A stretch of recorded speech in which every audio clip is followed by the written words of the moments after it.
city coordinators. If this is your first time joining us, 1 Million Cups is an educational program produced by the Kauffman Foundation to engage and connect local entrepreneurs while helping build startups on a grassroots level. We have a really great program ahead of us today, but it can't be possible without our wonderful vendors. We have Crew 2 providing the wonderful Transylvania treats. We're staying caffeinated with Houndstooth Coffee. And then we have our new sponsor, RevTech, who will say a few words afterwards. So big round of applause for them. Each presenter will have 6 minutes to present and then 20-minute interactive Q&A following. And then raise your hand if you'd like to say a question, and Christine will come around with this mic so we can hear you better for our recording. And then one last thing, we're also on Twitter, so we put up on the board all the Twitter handles with our hashtag 1MCDAO, so please join the conversation. And then everybody please stand up and give a warm welcome to Goldman Sachs 10,000 Small Businesses.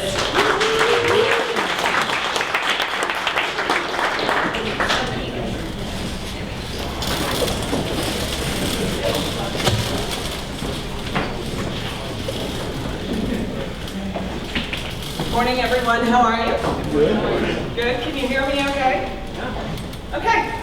My name is Kristen Thomas. I'm the Executive Director of 10,000 Small Business Programs here in Dallas-Fort Worth. We're here today to talk to you. I want to introduce my partner, Chris Bradshaw. She's the Director of Outreach and Recruitment. What I'm going to do first is give you a broad overview of the national program and where it stands. This program is a $500 million investment by Goldman Sachs. It started in 2009. And the program was developed so that it was truly a partnership program. They reached out to Babson College, who is the leading entrepreneurship college in the country. I think there's a whoop whoop back there. They actually created the curriculum for this program, and they stayed very involved with this program. After that, they reached out to local colleges to actually deliver the program. So it is a true partnership that we work very closely with them. There are 13 locations, 12 of them being physical locations, and one of them being a hybrid location, which is hosted at Babson College. The deliverable of this program is a 5-year growth plan. This program is developed for small business, revenue growth, and job growth. We work with those small businesses throughout the 4 months, and at the end of that, you can, during the program and after the program, start to implement your growth plan. As you can see, what that growth plan does is give us data. That data we then collect at 6, 18, and 30 months after the program. So it is a very ongoing relationship that we have with the small businesses. So I just want to point out that the gray bar that you're looking at right here are the national standards from SBA. The program you're seeing on the blue side is actually a 6-month report and 18-month report. These are results coming from 2014 that was actually distributed in 2015. So soon, we'll have more data coming up from the small businesses. Now, I'm going to turn it over to Chris, who can give you more details about the program. Thank you, Kristen. Hello, everybody. So the program is three pillars. We deliver the education piece and the support network. The education piece, the 3 pillars, education, network, and capital, are the 3 things that Goldman and everyone else knows are the 3 keys to growing your business. You can't grow it in a vacuum. You can't grow it without the right resources, and you have to figure out how you're going to fund it. So who's going to teach you and educate you about that? The education program that Babson created is uniquely for established small businesses. It's totally different than a traditional educational experience. It's a facilitated learning process with peer-to-peer education and peer-to-peer learning. You're learning from the businesses that sit next to you. You're learning from the facilitators. So instead of listening to someone like us standing here in front of you, you're actually working on exercises all the time. And if you've done a business class or an MBA class, a lot of the times you're talking about a theoretical business. In this program, you are never doing that. Everything is talking about your business. What are the risks to your business? How are you going to mitigate the risks to your business? Some of the favorite things that people have found in the program is negotiations. It's interesting to discover and realize that you are always negotiating, whether it's with your clients, your vendors, or even your staff.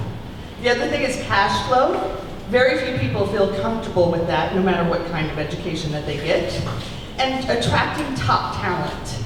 We know about that here in North Texas because the jobs are starting to quickly outpace the people for them. So the network piece. The minute a qualified business comes into the program, they are assigned a BA. And we have a couple of our BAs standing right here, Danny and Paul. Those guys escort the business through the entire program. It's 100 hours of education where they're in the classroom. And it's also the homework of creating that growth plan that Kristen already described. The other thing is the alumni network. So the program's been out and about for about 4 or 5 years. We're the youngest. It only started here about 18 months ago. We already have 120 alumni in North Texas, but there's over 5,000 alumni to this program globally, mostly in the US and the UK. So who is this program for? Well, it's actually after you go through this entire entrepreneurial startup ecosystem. It's once your business is proven. It's 2 years old, it's got actual revenue, $150,000 or more, and it's got staff. And we use the word equivalence because we don't care what kind of staff. Seasonal, temporary, contract labor, W-2s, 1099s, it's fine with us. But part of the program is about managing that team, so it's not a program for solopreneurs. Oh, and you know what? You have to want to grow your business. These are a number of the partners that we have locally. These are entities, organizations, chambers that have an audience or work with small businesses that are our target audience. What we're looking for today is anyone in this audience that would like to apply to the program, anyone who has relationships with organizations or entities that they believe has an audience that would like to hear about this program, and for all of you to share this program with everyone in your lives. Whether it's your favorite nail salon, your favorite restaurant, your husband's business, your wife's sister's floral business, anybody that's eligible to come to this program, because it's transformational for the businesses that have gone through it. That's it.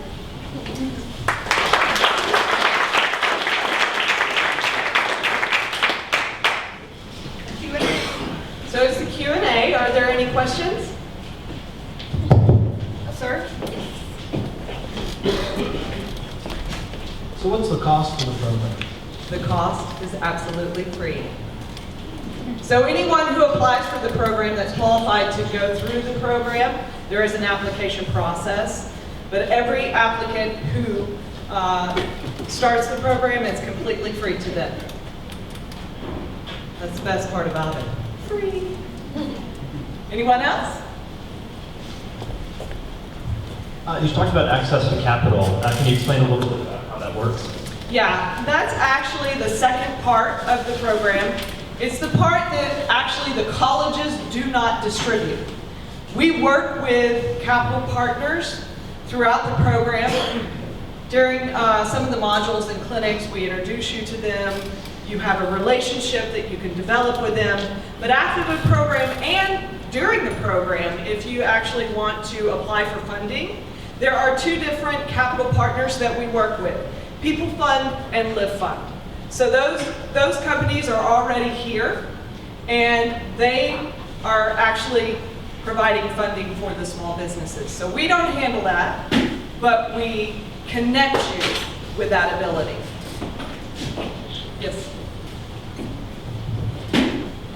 What is in it for you guys? Like, how did you benefit? What is in it for us? It's the data. I mean, when we're talking about our local economy, We're talking about strength and growth for Dallas-Fort Worth. So for us, your success is what makes us great. You guys doing well, you guys succeeding, that's what we want. So really, we're just here to make it better. There's nothing truly that we gain from it except enjoying your success, telling everybody about your success, connecting you, and furthering your growth. Any other questions?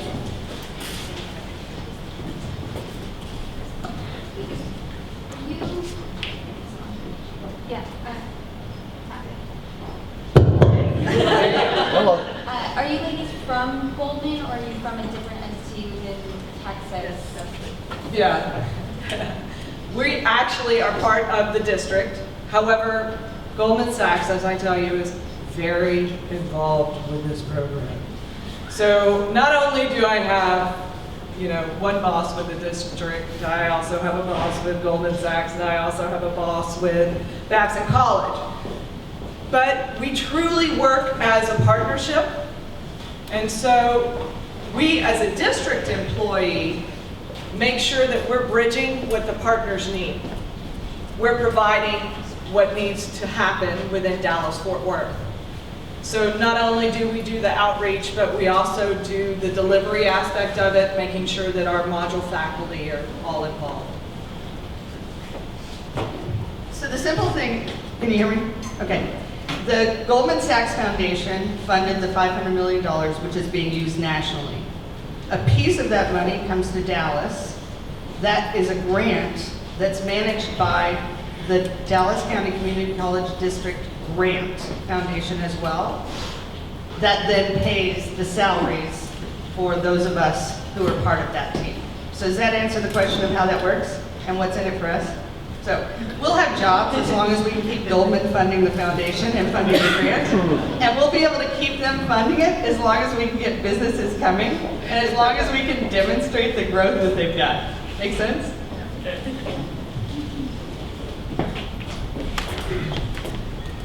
How much of the 500 million has been utilized? We have 5,500 businesses that have gone through the program. I would say half of that. A little over half of that is distributed equally among both the capital portion and also the colleges. So it's looking at the education delivery, but also the capital. Is there any equity that needs to go back into Goldman Sachs?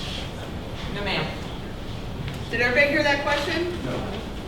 There was no equity that actually goes back into Goldman Sachs. The only deliverable that we ask of you is your data. So that is that 6, 18, and 30 months. That gives us the results of that second slide. That's what we ask for. That's the only thing except the growth plan and your metrics. I feel like businesses who would meet the criteria that you're asking for would be falling over themselves to apply. Are you here because you're lacking applicants? Actually, that's not the case at all. We actually have, this last round, we had 133 applications per cohort. So that's been our top number. And what we're looking at is the attrition rate of that application. It actually drops to our metrics being 35 to 40 businesses that we accept into the program. So sometimes businesses start to apply in a year and a half. And as they're applying at that year and a half, it takes a 6-month application process. So it's grueling for us as well. But during that 6 months, you're going through the first stage of completing a 10-minute application, the second stage of actually submitting documentation, and then the third phase, which is a face-to-face interview.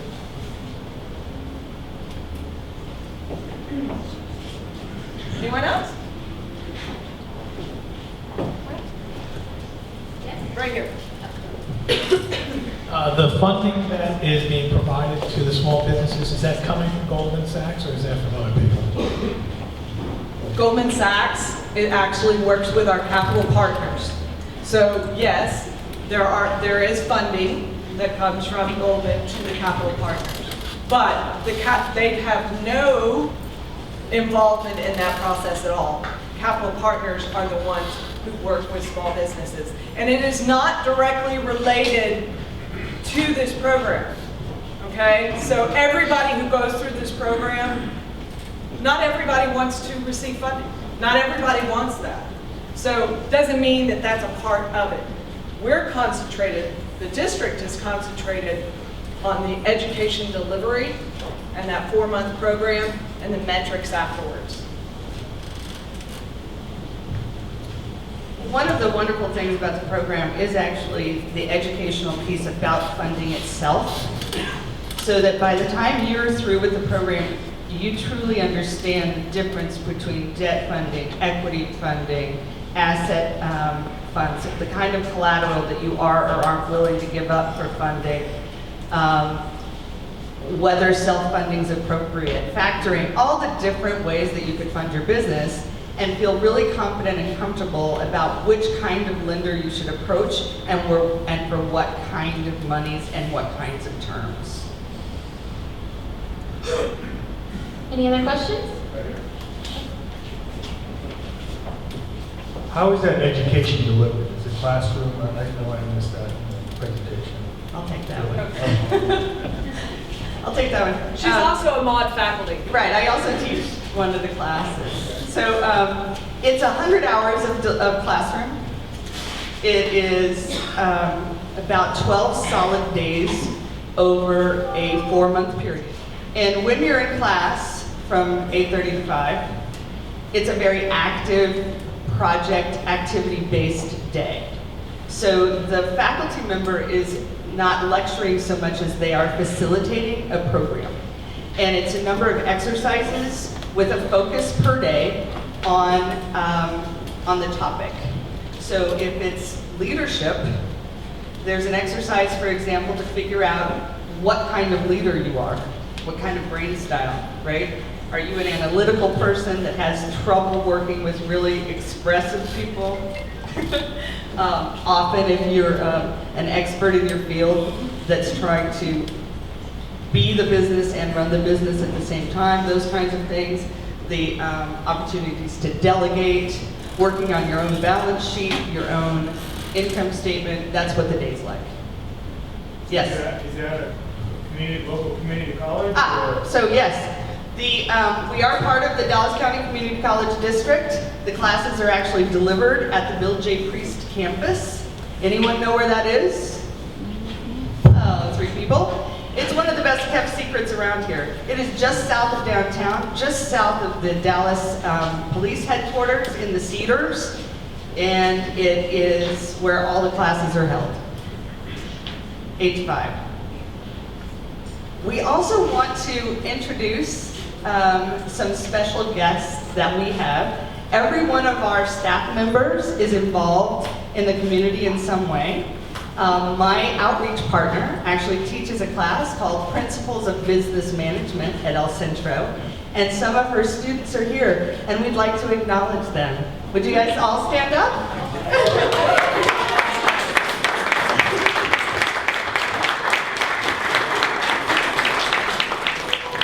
Thank you very much, and thank you for coming. They're supposed to be in class.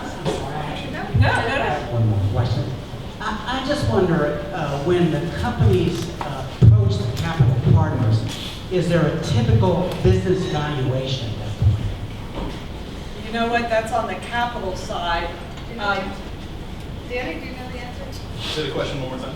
Well, when the companies approach the capital partners, is there a typical business valuation of the company right now? It's not so much about the business valuation as a valuation of your financials and what the revenue you have coming in, the collateral you have currently. So it's not so much the overall valuation of the company as much as it's the financial health of the company. So Danny DeValdenebro and Paul Britt, 2 of our business advisors, and Danny also was with Lift Fund at one point. So if you have any questions about the program, feel free to ask them as well. Awesome. Any more questions? One last call. Raise your hand up high. All right, one more round of applause for 10K Small Business Group.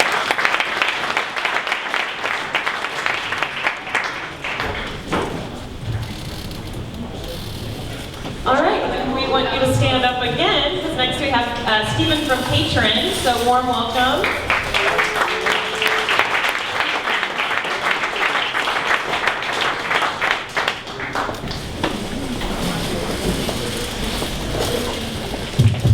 Thank you. Good morning, everyone. All right. So, like you said, I'm with Patron. A little closer, we good? Yeah. All right. I'm with Patron. It's a company that I started not long ago, and we'll dive right into it here.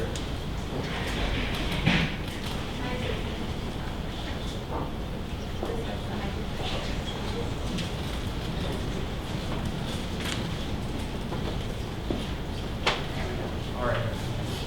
So first things first for Edna, all our social media links are here. On Twitter, give with Patron, Facebook/Patron app. And I can be reached directly, Stephen@patronapp.net, with the website, patronapp.net.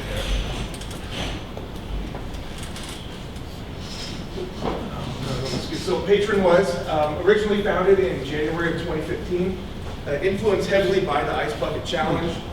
And also, to fit the Patron was necessary, it was started to be developed in May of this past year as well.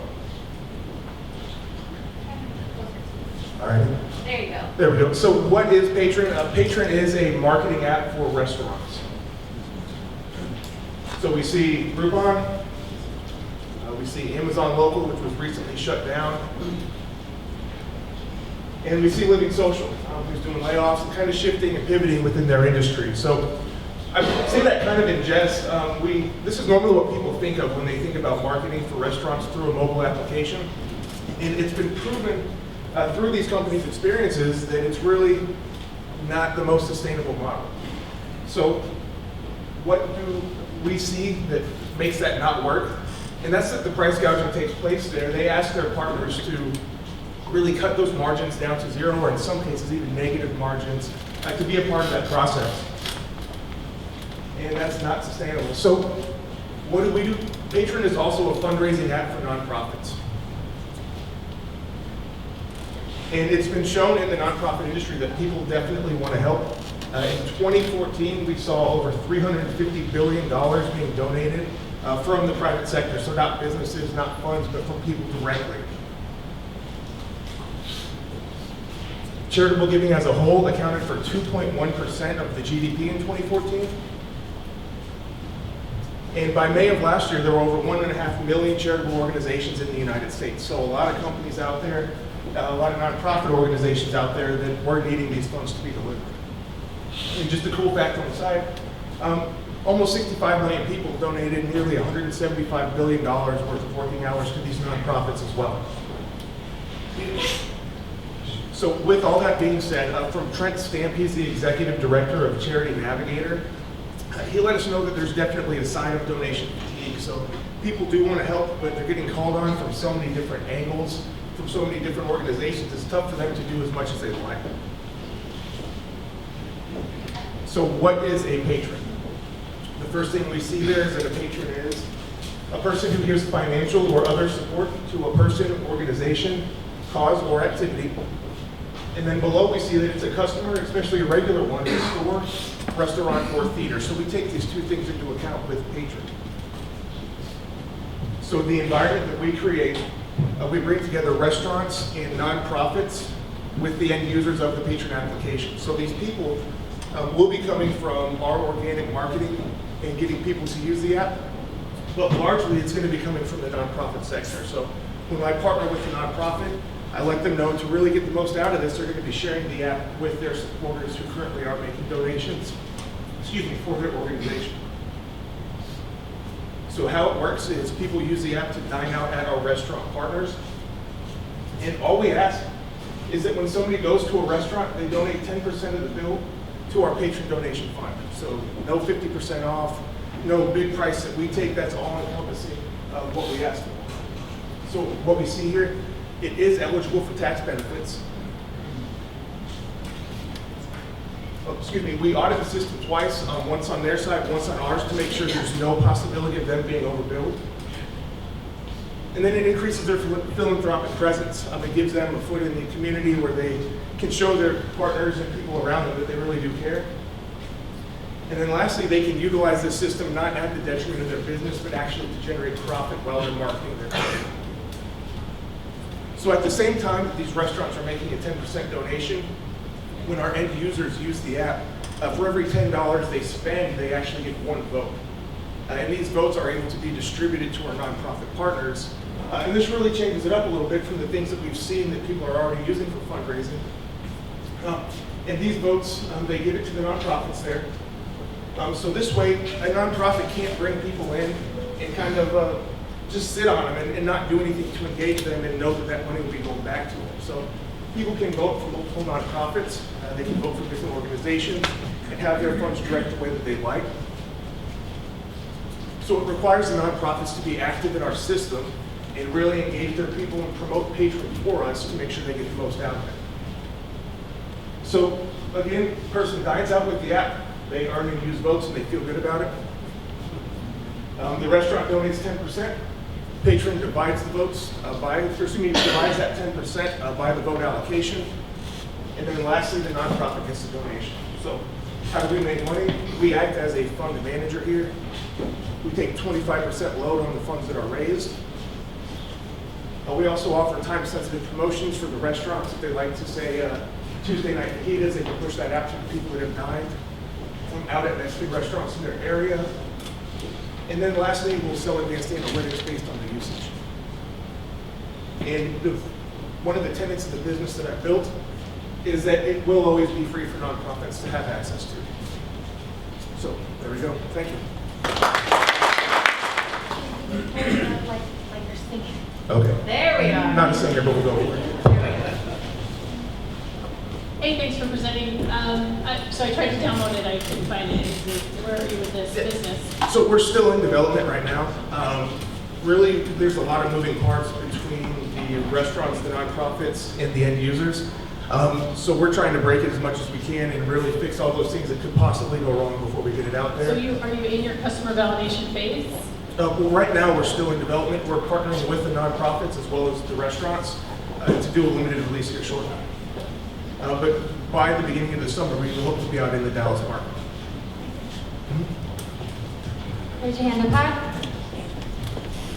Sorry, I guess because we kind of got cut off on time. Can you explain the voting aspect again? I'm not fully sure I understand it. Is that how the end users have a choice of who gets the money that's being donated? Or I didn't fully understand that. Oh, sure, thank you. So when they dine out, 10% of that bill, when they use the Patron app, goes into our donation fund. And that's what the restaurant gives to have access to our network of end users.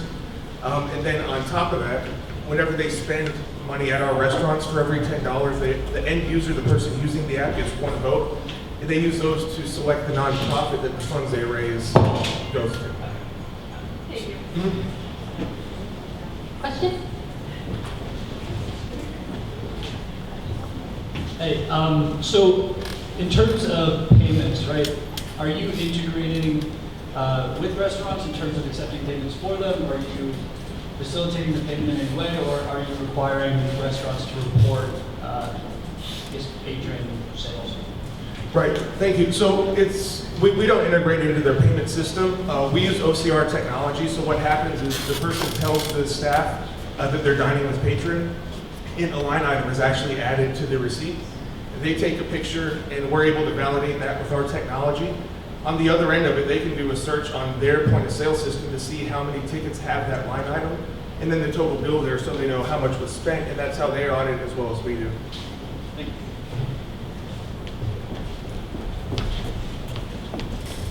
How many restaurants are in the program? Currently, we don't have paper on any of them. So what my goal is to go out and get 200,000, or nonprofits that have had 200,000 people donate within the last year, to really give us a better story to speak to those restaurants with. I'm a member of the Greater Dallas Restaurant Association, and from the conversations I've had, because we're asking for so little and they're able to write it off as a tax benefit, a lot of people are excited to be on board with it. So kind of a structural question on how the donation works. So the restaurant's not actually giving the 10% to a charity directly, they're giving it to a fund, you said? Is that fund a 501c3? That is actually an LLC, so the tax benefit would flow through. So wouldn't the tax benefit accrue to the LLC and not to the restaurant? I'm a little confused how the restaurant gets the tax benefit if they're not making that donation directly to a nonprofit. Right, and it's, I'm not going to say that I'm a tax expert here, but from the conversations that I've had with people that are, they said essentially it's like an investment fund where the tax benefit of if you invested into an asset and floated through to the investor, it's the same sense on that. Okay, so I want to add on to that. I'm really confused by the Okay. model. So I know you're early, so it's not a criticism, but it's more feedback that I don't really understand it, and I'm not sure I want to feedback on it. Yeah, I'm not sure that it really makes sense. So I just encourage you to definitely get a tax advisor to get clear on that, but also the model itself, I'm just still confused. Okay, sure, thank you. Yeah, thanks. Any other questions? Raise your hand. Yes. I noticed that you were talking about your relationship with the restaurants. Do you think this is also a good way for the restaurants to get advertising out mobily to people who might not have heard from them? Considering there's a lot of people that do think that this is a creative idea, they might see it. Is that a good way for restaurants to make their name out there as well? Yeah, absolutely. We're looking to forge partnerships on the nonprofit side as well as the restaurant side. So, any way that they would be interested in supporting that, we would definitely be a fan of. So I just signed up for a similar program through Amazon, and obviously, you talked about their local going away, but are you afraid that somebody like that's going to step into this space? What's your competitive position? So we have I'm trying to remember the name that I came up with. It's the vendor-funded, user-directed nonprofit donation, which is basically saying that when you use one of the vendors in our network, you gain votes that can go to nonprofits, and that's something that I'm filing a provisional patent application on that we think will be kind of our special sauce there. Because I know with Amazon Smile, you sign up and you can give to a single nonprofit at a time. So with ours, you'd be able to, I'm assuming that's what it is, but with ours, you'd be able to select nonprofits at the same time as a member of our system. So I hear your heart, and your heart is to help with nonprofits, and it sounds like you're a food enthusiast and you have an incredible beard. But some way to maybe simplify this, and this is just a thought, is maybe working with the nonprofits to maybe sell food coupons or something like that. And that way you can cut out all the complexity of people reporting, and you can maybe find a way to do some type of tax, maybe strategy there. But maybe working on that side would be a little easier. And I appreciate that. And it's tough because there are three distinct moving parts, the end user, the restaurant, and the nonprofit. But when you look at each one of their roles individually, as not a part of the ecosystem, but actually what they do, they're all pretty simple. It's just explaining, or not to say it's explaining, but when you look at all three of them at once, you can kind of see how they're each doing their own thing. You're kind of like watching a drummer play. The limbs are going everywhere, they're making all kind of moves, but at the end of the day, the things that we do, it seems like they should move in rhythm. One more question? I don't think we quite got there. You've gotten a lot of good feedback, but how can we all help you right now? Because your app isn't out, so what do we do to help you? Right now it's social media and follow us and kind of keep an eye out. So we're pushing as hard as we can to get it out there, and then once we do have it out, you'll be hearing a lot from us. But right now it's kind of a hurry up and wait type thing where we're just ready to get it done. But I appreciate that. Any other questions? Raise your hand up high. All right, one more round of applause for patrons. Thank you. And then we'd like to welcome our new sponsor, RevTech. So Johnny, please come up and say a few words. Everyone, please stand up again.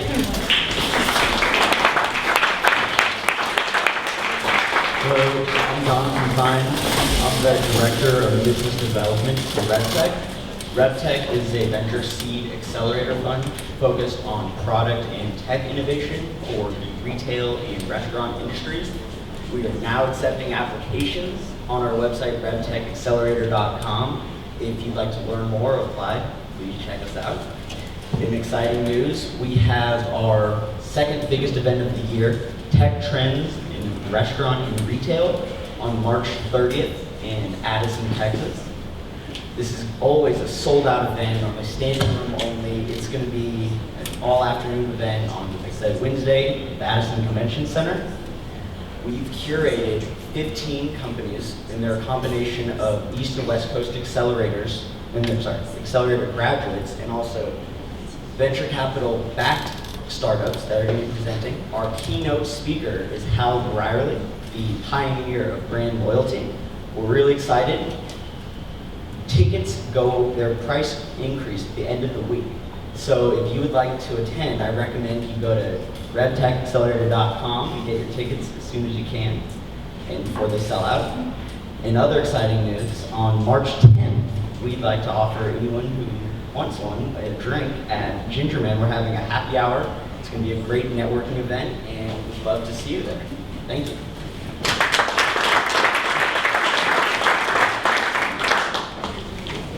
Thanks, and then 1 Million Cups is also looking for more sponsors and for more presenters. So if you'd like to apply, just email us at dallas@1millioncups.com. And then also visit our Facebook page where you can subscribe for our YouTube and our newsletter. We'd just like to close it out and thank you one more time. And please come back next Wednesday, 9 a.m. Thank you.